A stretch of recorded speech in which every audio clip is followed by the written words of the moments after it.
السلام علیکم۔ دنیا میں ہر کسی کو کسی نہ کسی طرح کی طاقت چاہیے۔ کسی کو فزیکل سٹرینتھ کا نشہ ہے، کسی کو پیسے کا، تو کسی کو پولیٹیکل پاور، کسی کو علم کا۔ آپ سوچ رہے ہیں گلاس کے بارے، اسے دیکھیں، باہر سے یہ دیکھنے میں یہ کپ کتنا پرفیکٹ اور مضبوط لگ رہا ہے۔ ہم انسان بھی جب تھوڑا سا پیسہ، رتبہ یا علم حاصل کر لیتے ہیں تو بالکل اس کی طرح اکڑ جاتے ہیں۔ ہم سمجھتے ہیں کہ اب ہمیں کوئی پچکا نہیں سکتا، کوئی ہلا نہیں سکتا، مگر حقیقت ایک باہری طاقت اور گیم ختم۔ انسانی طاقت اصل میں کوئی پریویلیج نہیں ہے، بلکہ ایک عظیم امتحان، ایک ٹرائل ہے۔ اور سچی طاقت باہر کے دبدبے میں نہیں، انسان کے اندر ہوتی ہے۔ قرآن مجید بار بار انسانی غفلت کو توڑا ہے، جو تھوڑی سی پاور ملنے پر خود کو سب کچھ سمجھنے لگتا ہے۔ سورہ الکہف میں اللہ نے طاقت، پیسے اور مین پاور کے گھمنڈ کے سلسلے میں دو دوستوں کا قصہ بیان کیا ہے، جہاں ایک دوست اپنی ٹیمپرری طاقت پر اکڑ تو دوسرے مومن دوست نے اسے آئینہ دکھاتے ہوئے کہا تھا، ماشاء اللہ لا قوت الا باللہ، جو اللہ چاہے، نہیں ہے کوئی طاقت مگر اللہ کی طرف سے۔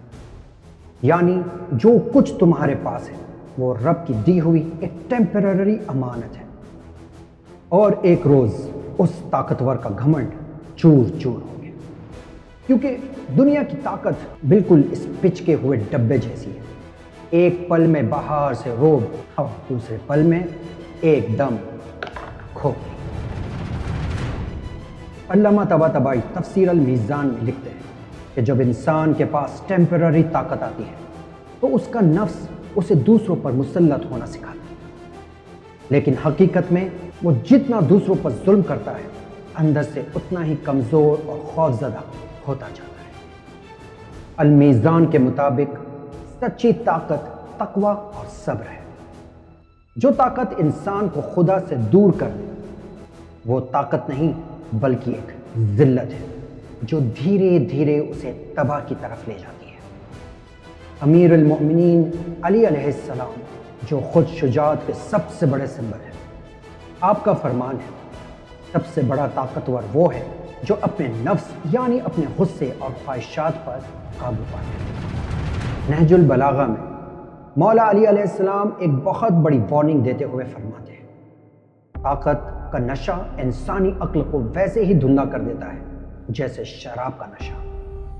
اور آپ کا ایک اور سنہرا اصول ہے، جب تمہاری قوت تمہیں دوسروں پر ظلم کرنے پر اکسائے تو اللہ کی اس قوت کو یاد کرو جو اسے تم پر حاصل ہے۔ سائنس بھی اس بات کو بیک کرتی ہے کہ جب انسان طاقت کے گھمنڈ یا غصے میں ہوتا ہے تو باڈی میں کورٹیسل اور ایڈرینالائن جیسے سٹریس ہارمونز بڑھ جاتے ہیں، جو سیدھے آپ کے ہارٹ اور برین سیلز کو ڈیمیج کرتے ہیں۔ یعنی دوسروں پر غلط طاقت دکھانے والا پہلے خود کو اندر سے کمزور کرتا ہے۔ اس کی سب سے بڑی تاریخی مثال کربلا کے بعد دکھی۔ ظاہری طور پر یزید کے پاس پوری فوج اور حکومت کی طاقت تھی، لیکن حقیقی طاقت امام سجاد علیہ السلام اور جناب زینب سلام اللہ علیہا کے پاس تھی، جنہوں نے بیماری اور قید میں ہوتے ہوئے بھی اپنے با اثر بیان سے اس جھوٹی طاقت کے تخت کو ہمیشہ کے لیے نیست و نابود کر دیا۔ تو میرے عزیزوں، اصلی طاقت کسی کو گرا دینے میں نہیں بلکہ کسی گرتے ہوئے کو اٹھا لینے میں۔ اب آپ مانیں یا نہ مانیں، یہاں بات تو ہوگی، بولے گی جب زباں انکٹ۔ زباں انکٹ، حنفن میڈیا یوٹیوب پر۔